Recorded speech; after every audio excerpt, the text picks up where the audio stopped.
functionality, aesthetics, and process. And if those are three separate circles, I try to find a place where those three circles overlap.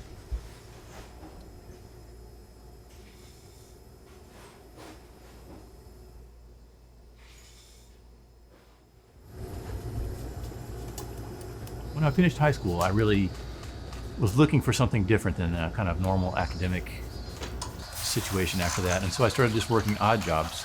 I worked as a carpenter assistant. I started to work with my hands, doing physical labor basically. And that was really important because at that time I realized one of the most important things for me was really to be working with my hands. And I also knew that I didn't want to work alone. I wanted to work with other people in a group.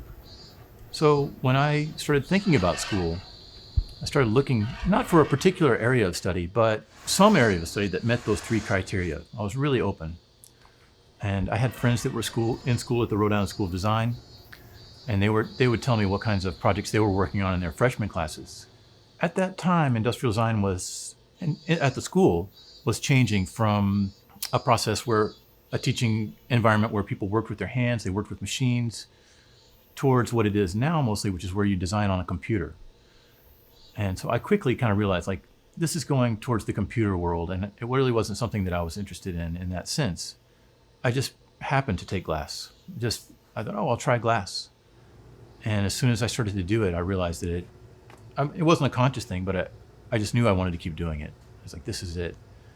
And I still want to keep doing it, so that's very fortunate.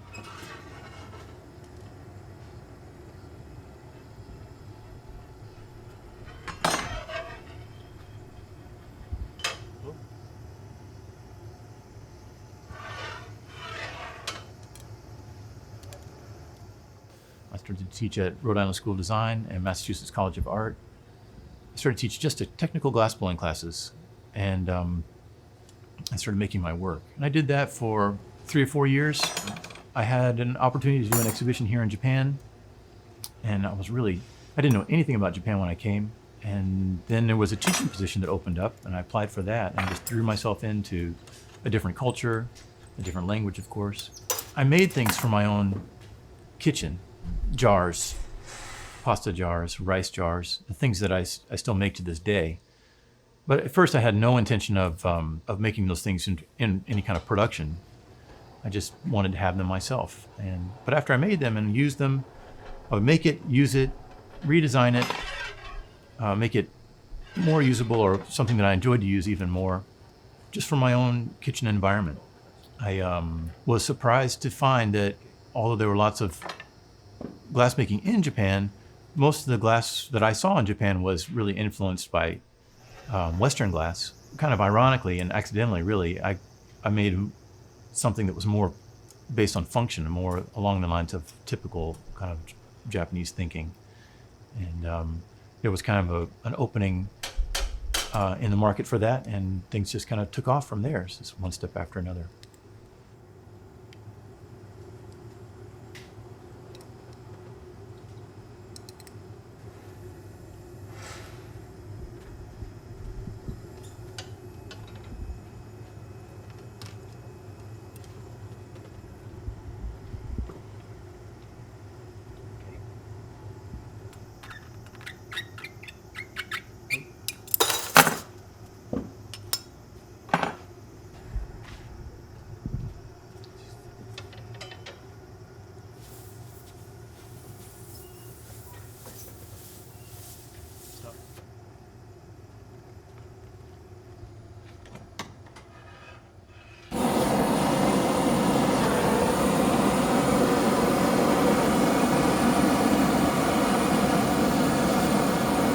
Coming to Japan was really seminal in the development of my work.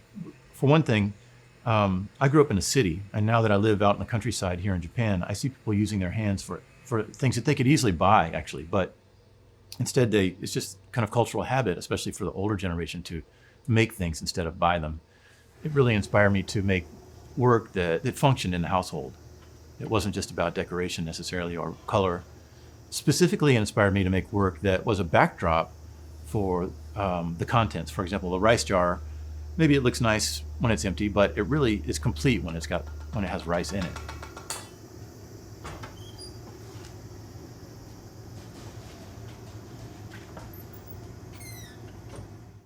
I would never have made the things that I make now if I had stayed in the United States. There's no way. And I would never do the work that I do now in the United States.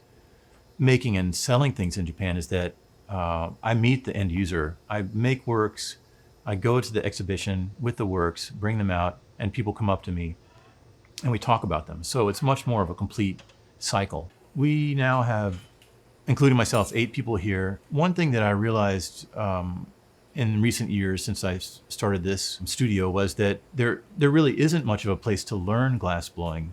You can learn in some schools, but those are geared towards art making. I'm turning 50 this year, and I'm still getting better. I'm still learning. So it's something that you can teach an assistant, you can teach an apprentice, as long as you can do it, you still can teach more and more and more. It's not like you teach someone for 2 or 3 years and then they learn everything, because you're still learning yourself. So we designed a separate line of work that's designed specifically to learn and to practice. And now we have, including myself, 8 people here. Every time I gather from the furnace and go back and sit down at the bench, I try to do it better than I did the last time, every single time. With that in mind, am I just going to accumulate all this knowledge and then not pass it on? Yeah, so I love to teach. I want to teach. I want to share what I've learned and what I'm continuing to learn. Push.